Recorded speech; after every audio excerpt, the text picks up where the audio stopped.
Olá, tudo bem? Seja muito bem-vindo ao meu vídeo onde eu vou falar sobre a procrastinação. Eu sou Paula Neri, psicóloga, coach e consultora em saúde emocional para empresas. Esse é um tema que eu recebo muitas perguntas lá no meu canal e no meu Instagram. Pessoas que percebem que ficam procrastinando para realizar coisas que acreditam que são importantes, mas não sabem como lidar direito com isso. Então eu resolvi fazer esse vídeo para poder falar um pouco mais sobre o que nos faz de fato procrastinar e quais são os passos necessários para mudar este comportamento.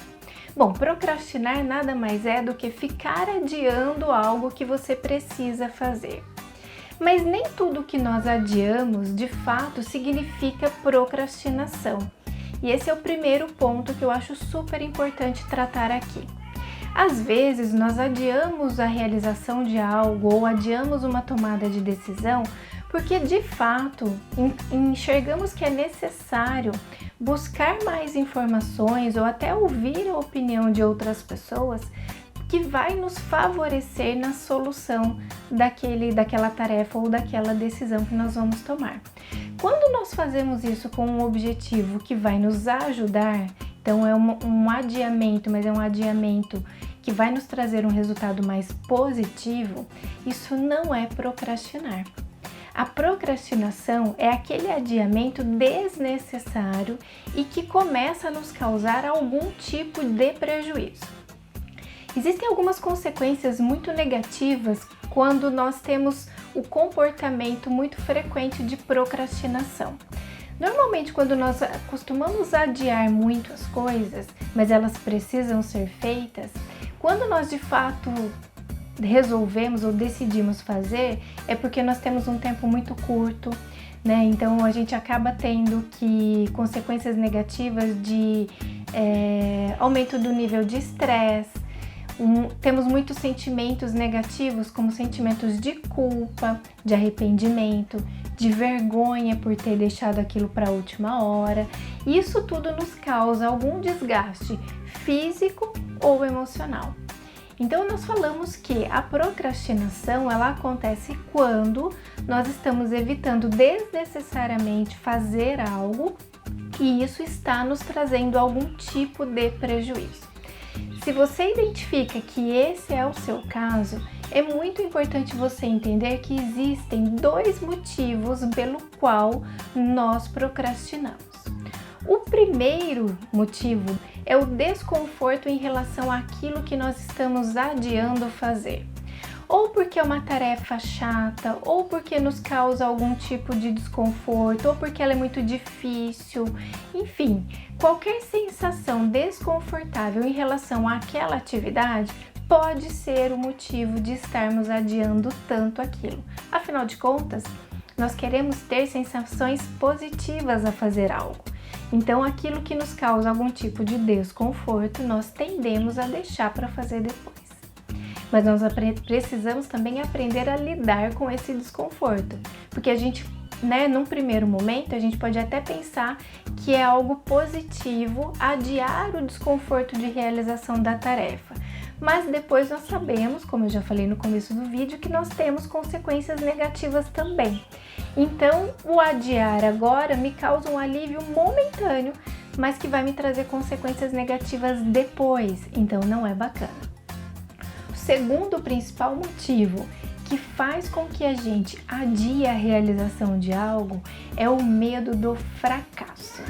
O medo de que não vai dar certo, o medo de como nós seremos avaliados ao fazer aquela atividade, enfim, tudo aquilo que faz com que a gente evite ou adie algo tentando nos proteger, tentando proteger a nossa própria autoestima. E por isso nós vamos adiando o enfrentamento deste medo. Então esses são os dois principais motivos que faz com que a gente adie de uma forma desnecessária a realização de alguma tarefa ou alguma tomada de decisão. Então esse é o primeiro exercício que você precisa fazer aí, se você percebe que esse comportamento de procrastinação tem te acompanhado. E por que é muito importante identificar isso? Porque se você começa a ter um comportamento desses com uma frequência muito grande, isso pode se tornar um hábito na sua vida, mas um hábito muito negativo, né? Quando a gente incorpora o hábito de procrastinar, nós temos consequências como perda de produtividade no trabalho, porque a gente acaba deixando para fazer de última hora. Isso pode impactar negativamente na qualidade do trabalho, da tarefa que você está fazendo, que como você tem menos tempo, você acaba fazendo ela de uma maneira mais rápida.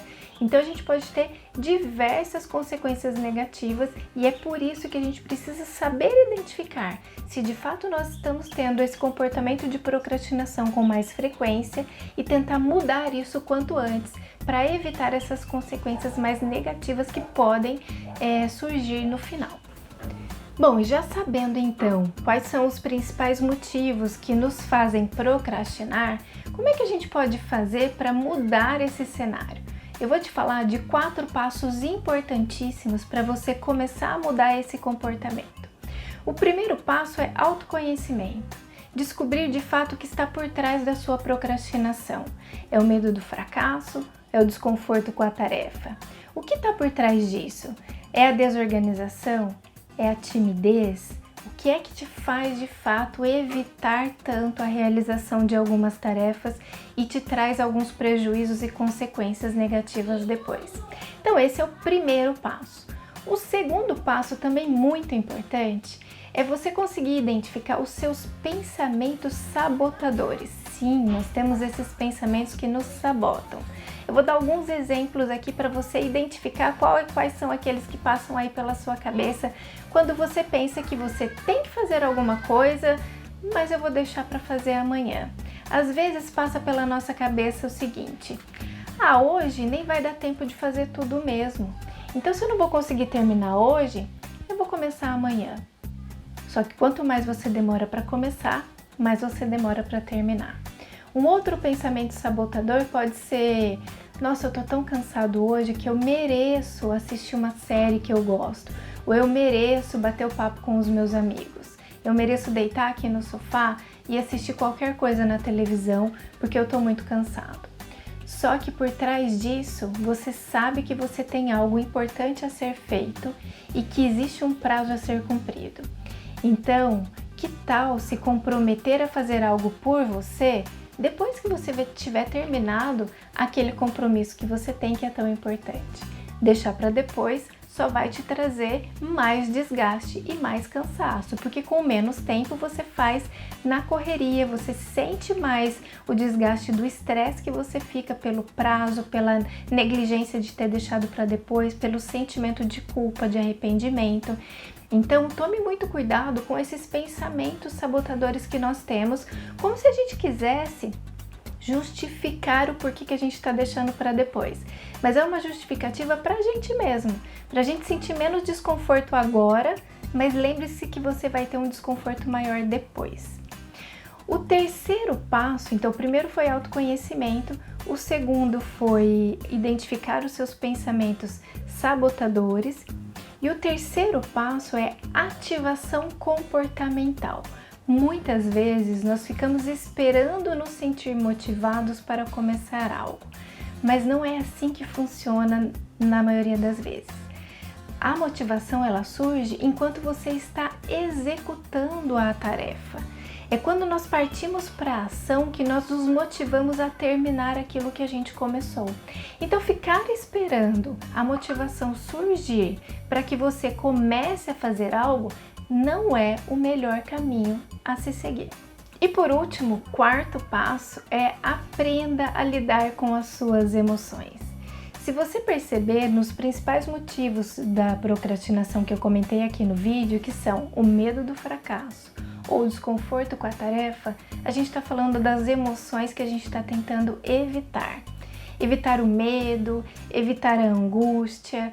Então, ao invés de você evitar as emoções, porque elas vão surgir de qualquer forma, elas fazem parte da nossa vida e elas são reações naturais do nosso organismo diante das situações que nós enfrentamos, o melhor a se fazer é buscar aprender a lidar com elas ao invés de tentar evitá-las. Evitar a emoção não resolve o problema. O que você precisa aprender é a lidar com ela. Então, se você tem medo de se sentir avaliado, se você tem medo de fracassar em algo que você vai fazer, primeiro aprenda a lidar com o seu medo. O medo, ele tem uma função positiva, que é a de nos proteger. Então, ao invés de usar o medo com a função negativa de evitar alguma coisa, use o medo com uma função positiva, que é de ter mais atenção, de ter mais cautela para realizar aquilo da melhor maneira e assim garantir a qualidade daquilo que você está entregando. Então, ao invés de evitar o medo do fracasso, use esse medo para se fortalecer e dar o seu melhor naquilo que você está fazendo. Assim você garante uma avaliação mais positiva da sua tarefa, da sua atividade que você tanto está tentando evitar. Então, esses são os 4 passos para você deixar de procrastinar. Autoconhecimento, ativação comportamental, atenção aos seus pensamentos sabotadores e aprender a lidar com as suas emoções. Se esses são temas que te interessam, eu te convido a acompanhar tanto o meu canal aqui no YouTube quanto o meu perfil lá no Instagram, onde eu compartilho muitas informações sobre inteligência emocional e influência para te ajudar no seu posicionamento e em busca da sua realização profissional. Então, aqui embaixo do vídeo tem o link para você me acompanhar também no Instagram e não esquece de se inscrever aqui no meu canal para receber as notificações dos novos vídeos que eu vou colocar por aqui. Pessoal, muito obrigada por quem me acompanhou até o final desse vídeo. Espero que vocês tenham gostado, que consigam colocar alguma coisa em prática. Lembre-se que a motivação surge depois que nós começamos a agir. Então não espere ela chegar para começar a mudar o seu cenário aí. Eu vejo vocês nos próximos vídeos e até mais!